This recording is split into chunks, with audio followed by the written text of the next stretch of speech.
तीसरी बार आई ममता सरकार। अखिलेश बोले, दीदी ओ दीदी नहीं, दीदी जी ओ दीदी कहो, नफरत वाले हार गए।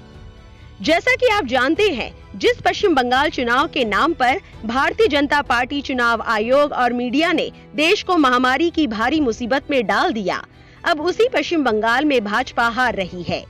तमाम कोशिशों के बाद ममता बनर्जी की सरकार तीसरी बार आ रही है, वो भी एक बड़े बहुमत के साथ। खबर लिखे जाने तक शुरुआती 5 घंटे में तृणमूल कांग्रेस ने 200 सीटों का आंकड़ा पार कर लिया है, जबकि भाजपा मात्र 88 सीटों पर लीड कर रही है। लेफ्ट और कांग्रेस का और बुरा हाल है, खाता खोलने के लिए जूझ रहे हैं। पश्चिम बंगाल के चुनावी नतीजे आते ही भाजपा के बड़े बड़े दावे मजाक बन चुके हैं।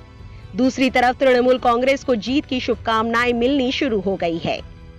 इस चुनाव में ममता बनर्जी को मजबूती देने के लिए अपना समर्थन देने वाली समाजवादी पार्टी के राष्ट्रीय अध्यक्ष अखिलेश यादव ने न सिर्फ चुनाव में जीत के लिए तृणमूल कांग्रेस को बधाई दी है, बल्कि भाजपा की हार को नफरत का अंत बताया है। सोशल मीडिया पर अपनी प्रतिक्रिया देते हुए अखिलेश यादव लिखते हैं, पश्चिम बंगाल में भाजपा की नफरत की राजनीति को हराने वाली जागरूक जनता, जुझारू सुश्री ममता बनर्जी जी व टीएमसी के समर्पित नेताओं व कार्यकर्ताओं को हार्दिक बधाई।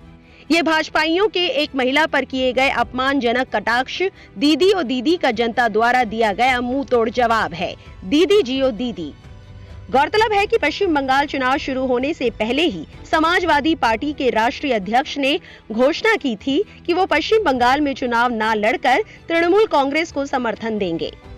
इसी तरह राष्ट्रीय जनता दल और शिवसेना जैसे अन्य दलों ने भी तृणमूल कांग्रेस को समर्थन दिया था।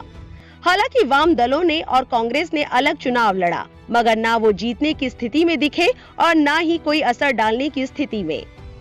पश्चिम बंगाल में 35 साल तक शासन करने वाले लेफ्ट और उसके बाद सबसे ज्यादा शासन करने वाली और सबसे ज्यादा वक्त विपक्ष में रहने वाली कांग्रेस का लगभग सुपड़ा साफ हो गया है। 1-2 सीटों को छोड़कर लेफ्ट और कांग्रेस गठबंधन कहीं पर टक्कर देती हुई दिखाई नहीं दे रही है। इसे तृणमूल और भाजपा दोनों के लिए जीत के रूप में देखा जा सकता है कि ममता बनर्जी की सत्ता भी बनी रही और विपक्ष के रूप में भाजपा स्थापित हो गई। तो पश्चिम बंगाल के चुनावी नतीजों को तृणमूल या भाजपा की हार से कहीं ज्यादा प्रमुख विपक्षी दल रहे लेफ्ट और कांग्रेस के हार के रूप में देखा जाना चाहिए। अभी जो नतीजे आ रहे हैं उससे कहीं न कहीं चुनावी रणनीतिकार प्रशांत किशोर की बात सही साबित हो रही है कि भारतीय जनता पार्टी 3 अंकों में नहीं पहुंच सकेगी, यानी 100 का आंकड़ा भी नहीं पार कर पाएगी। इस खबर को लेकर आपकी क्या राय है, हमें कमेंट सेक्शन में जरूर बताएं। हमारे चैनल को सब्सक्राइब करें, बेल आइकन बटन जरूर प्रेस करें ताकि बंगाल चुनाव के नतीजों की हर खबर आप तक पहुंच सके।